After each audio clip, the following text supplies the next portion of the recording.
আল্লাহ তুমি একে জাহান্নাম থেকে বাঁচিয়ে নিও।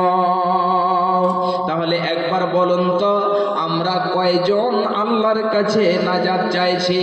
আল্লাহর কাছে কয়বার জান্নাত কামনা করছি? আল্লাহ তুমি আমাকে জান্নাত দাও, আল্লাহ তুমি আমাকে জান্নাত দাও, আল্লাহ তুমি আমাকে জান্নাত দাও। কয়বার আল্লাহর কাছে চাইছি? কয়বার জাহান্নাম থেকে পানাহ চাইছি? আল্লাহ তুমি আমাকে জাহান্নাম থেকে পানাহ দিও, আল্লাহ তুমি আমাকে জাহান্নাম থেকে বাঁচিয়ে নিও।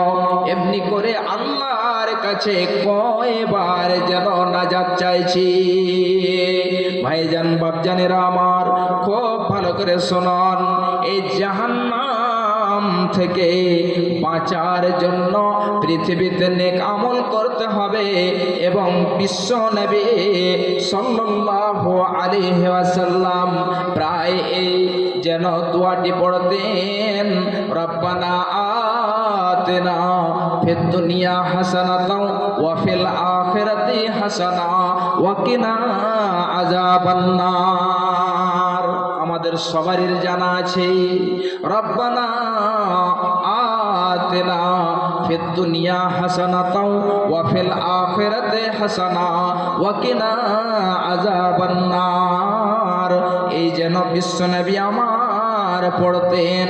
এই জন্য আমরাও যেন বেশি বেশি বেশি বেশি করে আল্লাহর কাছে দোয়া করতে পারি, রব্বানা আতিনা ফিদ দুনিয়া ওয়া আল্লাহুম্মা রব্বানা আতিনা ফিদ দুনিয়া হাসানাতাও ওয়া ফিল আখিরাতি হাসানা ওয়া কিনা আযাবান নার।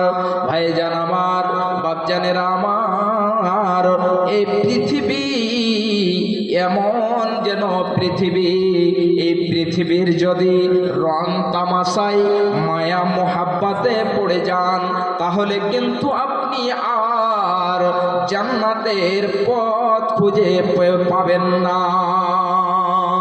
তাহলে একটি হাদিস আপনাদেরকে আমি বলছি, খুব ভালো করে শুনুন। বিশ্বনবী আমার একবার একটি যেন সিধা সোজা করে একটি রেখা টানলেন, দাগ টেনে দিলেন, এবং দাগ টেনে দেওয়ার পরে তার ডান দিকে কিছু ছোট্ট ছোট্ট রেখা দিকে এবং বাম দিকে টেনে দেওয়ার পরে বিশ্বনবী আমার বলছেন যে, হে আমার সাহাবীরা শোনো, এটা হলো সোজা রাস্তা, এটা হলো সিধা রাস্তা, অর্থাৎ এটা হলো সিরাতে মুস্তাকিম। আর ডান দিকে আর যে বাম দিকে ছোট্ট ছোট্ট রেখাগুলো তোমরা দেখতে পাচ্ছ, এটা হলো শয়তানের পথ। যদি তোমরা, একটি হাদিসে রয়েছে যে এই প্রত্যেকটি যে ডান এবং বাম দিকে পথ রয়েছে, প্রত্যেকটি পথে প্রত্যেকটি রাস্তায় একটা একটা করে চাদর লটকে দেওয়া হয়েছে। যখন তোমরা সিরাতে মুস্তাকিমে যাবে, তোমরা যখন চলবে